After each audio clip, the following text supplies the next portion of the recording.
Hey sister girls, welcome back to my channel. If you're new here, it's your girl Maya, and over here we talk all things faith, femininity, and healing. It's those real conversations for modern women trying to grow with God in today's world. And today's topic is 10 things I stopped doing as a woman of God. This isn't about being perfect or acting like we have it all figured out. It's about growth, it's about wisdom, and moving differently as we evolve. And as modern women, we're balancing faith, we're balancing relationships and purpose and peace all at the same time. And sometimes that means unlearning old patterns. So if you've been feeling like God is shifting you into a new version of yourself, this conversation is definitely for you. So get comfortable, grab your tea, and let's talk about it. Okay, y'all, so number one, I stopped forcing what God keeps removing. So y'all, there was a season where I fought hard to keep things that kept slipping away. I thought effort meant faith, but sometimes effort was actually resistance. I would pray for clarity, but still try to control the outcome myself. And over time, I realized that God doesn't always snatch things away loudly, and that sometimes He removes things quietly so you can notice the peace that follows. I used to interpret the separation as failure, but now I see it as protection. And not everything that feels good is meant to stay forever, and forcing people or situations only made me tired and anxious. The harder I pushed, the heavier my spirit felt, and peace started when I finally loosened my grip.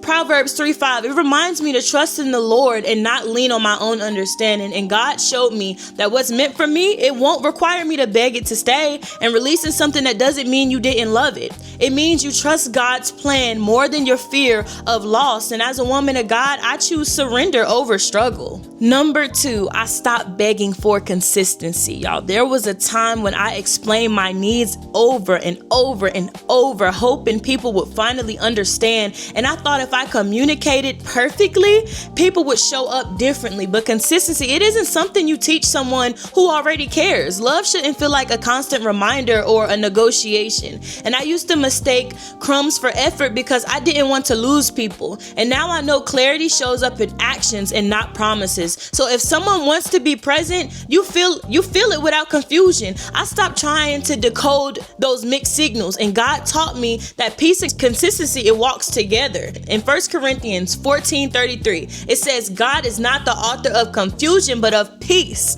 Chasing someone's attention, it only made me feel smaller. My softness, it deserves that security, not uncertainty. And I'm no longer afraid to walk away from that inconsistency. And the right people, they don't disappear when things get real. As a woman of God, I let actions speak louder than words. Number three, I stopped moving before I prayed. I used to make decisions based on emotion and urgency. If something felt exciting, I assumed it was right. And sometimes I confused those butterflies with confirmation. But now I pause before I move forward with anything major. And prayer, it gives me space to breathe and think clearly. When I bring things to God first, my perspective, it shifts. And I notice red flags earlier when I'm spiritually grounded. Not every opportunity is meant for me. And if it looks good, I've learned that delayed decisions are sometimes protected decisions. And peace, it has become my confirmation more than excitement. Philippians 4:6, it reminds me to pray about everything instead of worrying. So I don't rush what requires wisdom anymore. And moving slowly, it doesn't mean being fearful. It means being intentional. And God has never failed me when I waited on Him first. As a woman of God, I choose discernment over impulse. Number four, I stopped entertaining energy that feels off. My spirit always noticed things before my mind wanted to admit them. I used to ignore discomfort because I didn't want to seem judgmental. And sometimes I stayed around energy that drained me just to keep the peace. I know y'all felt like that before. Peace shouldn't cost your peace. God gave us discernment for a reason. I learned that not everyone deserves access to my space, and pretty words don't cancel bad intentions. And the way someone makes you feel, it matters. I don't excuse disrespect anymore just because someone has potential. 1 John 4:1, it reminds us to test the spirits and not believe everything immediately. And that energy, it speaks louder than appearances. When my spirit feels heavy, I pay attention now. I'm attuned. I'm doing observation. I'm protecting my peace. And protecting my peace, it isn't rude, it's wisdom. And the right people, they feel safe, not confusing. As a woman of God, I honor what my spirit senses. Number 5, I stopped shrinking my standards. I used to think having standards would push people away. I worried about being seen as difficult or like too much, so I would minimize my needs to keep people comfortable.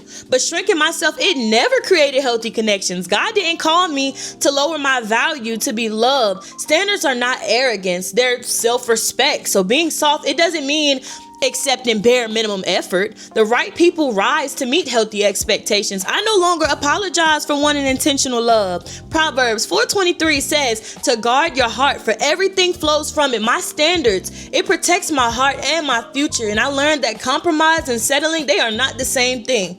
I would much rather be alone than misaligned now. And peace feels better than proving I'm easy to love. And as a woman of God, I stand firm in what I deserve. Number 6, I stopped responding to everything. I used to feel like silence meant weakness. If someone misunderstood me, I wanted to explain immediately.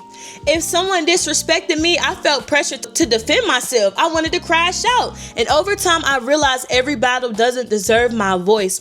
Silence can be a form of that maturity. And God reminded me that not every opinion requires a reply. Proverbs 26:4 teaches that not every argument deserves an answer.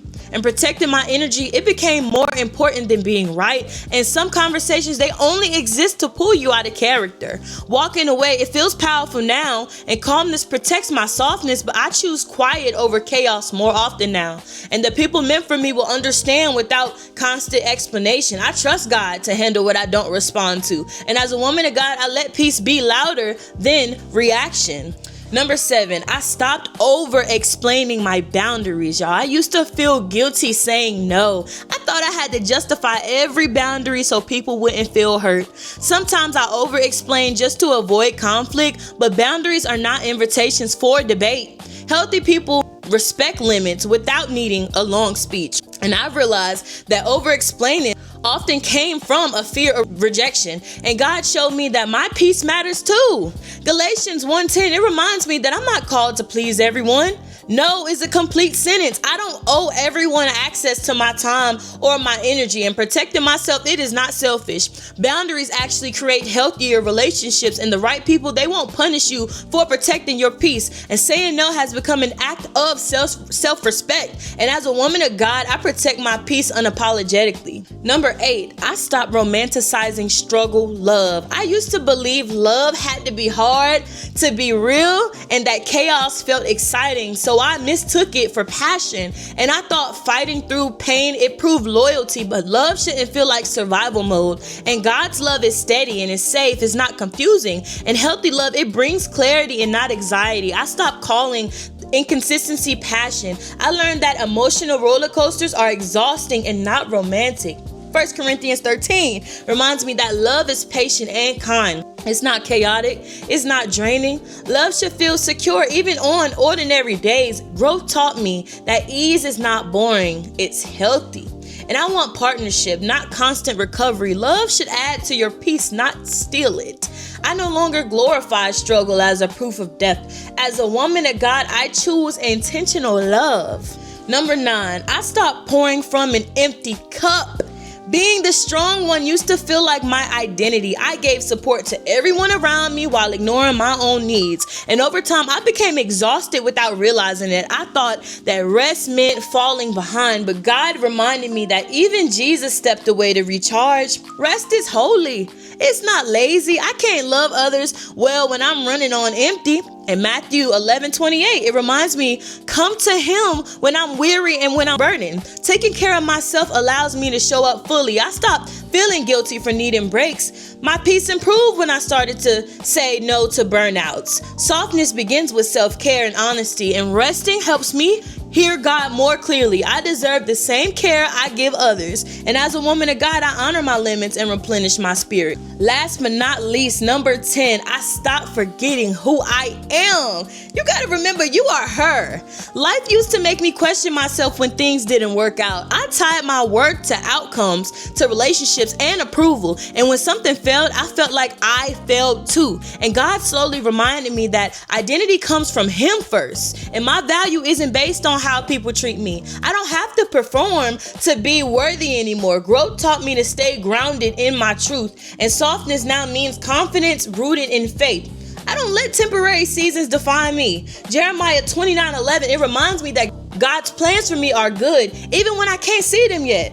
I walk differently when I remember who I am. Even in quiet seasons, I'm still chosen. God's opinion carries more weight than outside noise. That confidence, it feels quieter but stronger now. And as a woman of God, I stay rooted in my identity.